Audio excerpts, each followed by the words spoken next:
सियासत तेज हो गई है। इंडिया गठबंधन में सीट शेयरिंग के बीच अखिलेश यादव ने नया नारा दे दिया है और इसको लेकर देखिए हमारी यह खास रिपोर्ट। इंडिया गठबंधन की बैठक दिल्ली में होनी है, लेकिन उसके पहले समाजवादी पार्टी के राष्ट्रीय अध्यक्ष अखिलेश यादव ने एक नया नारा दे डाला है। उन्होंने कहा है बीजेपी को हटाना है तो 80 हराना है। इतना ही नहीं, सीधे तौर पर नाम लिए बिना बीएसपी को भी इंडिया गठबंधन में शामिल होने का न्योता दे डाला है। यूपी को जीतने की जुगत में बीजेपी लगातार जमीनी स्तर पर काम कर रही है। इस बार बीजेपी हारी सीटों पर विशेष जोर दे रही है और 80 की 80 सीटों को जीतने का प्लान बनाया है। लेकिन केंद्र की सत्ता को बेदखल करने के लिए विपक्षी दलों ने इंडिया गठबंधन बनाया है, जिसको लेकर कई बैठकें हो चुकी हैं और आने वाले दिनों में फिर बड़ी बैठक होनी है, जिसमें सीट शेयरिंग के फॉर्मूले पर मंथन होगा। आने वाले समय में परिवर्तन होगा, बीजेपी हटेगी और मैंने नारा दिया है कि सभी दल साथ आएं, खासकर जो समाजवादी पार्टी के साथ गठबंधन में थे। गठबंधन 80 हराओ का नारा देगा। जब 80 हारेंगे तभी भारतीय जनता पार्टी हटेगी और भारतीय जनता पार्टी हटने से ही देश खुशहाली के रास्ते पर जाएगा। सपा प्रमुख ने उत्तर प्रदेश में 80 हराओ भाजपा हटाओ का नारा दिया है। साथ ही बिना नाम लिए बीएसपी को भी शामिल होने की सलाह दी है। हालांकि बीएसपी ने पहले ही ऐलान कर दिया है कि वो न इंडिया गठबंधन के साथ है और न ही एनडीए के साथ।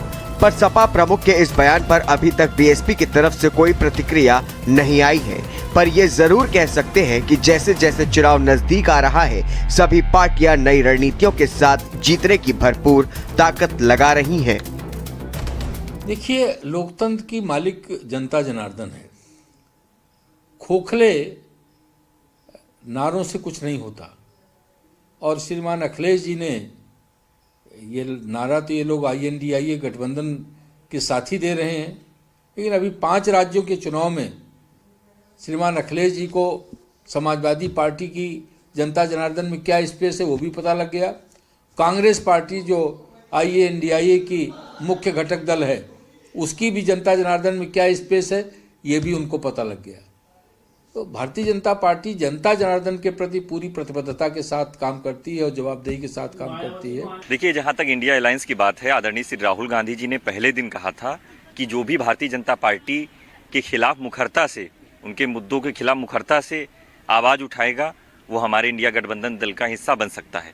अगर अखिलेश यादव जी ये पहल कर रहे हैं तो मैं कहता हूँ कि भारतीय जनता पार्टी ने जिस तरह से उत्तर प्रदेश में अराजकता का माहौल फैलाया है, लगातार बेरोजगारी चरम पर है, महंगाई है, नफरत की सियासत है, उसको खत्म करने के लिए कहीं ना कहीं अगर अखिलेश जी ने ये पहल की है तो इस स्वागत योग्य है। और कांग्रेस पार्टी लगातार पूरे विपक्ष को एकजुट करने में लगी है और निश्चित तौर पे 2024 में हम इंडिया अलायंस की सरकार बनाएंगे। बीजेपी लगातार दावा कर रही है कि वो लोकसभा चुनाव में 80 की 80 सीटें जीत रही है। जनता को मोदी की गारंटी पर भरोसा है और विपक्ष का गठबंधन सिर्फ नाम का है। गौरतलब है कि 2024 को लेकर सभी पार्टियां भरपूर कोशिश कर रही हैं। अब ऐसे में चुनावी जंग कौन जीतेगा और किसके दांवपेच काम आते हैं, ये तो चुनाव का परिणाम ही बताएंगे।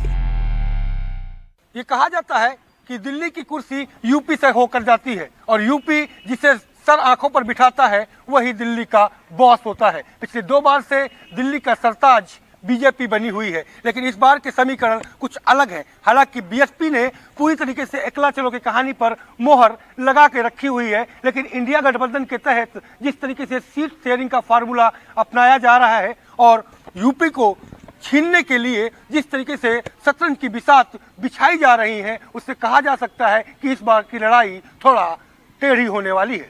कैमरा पर्सन अरविंद कुमार के साथ संजय प्रताप सिंह, भारत समाचार, लखनऊ।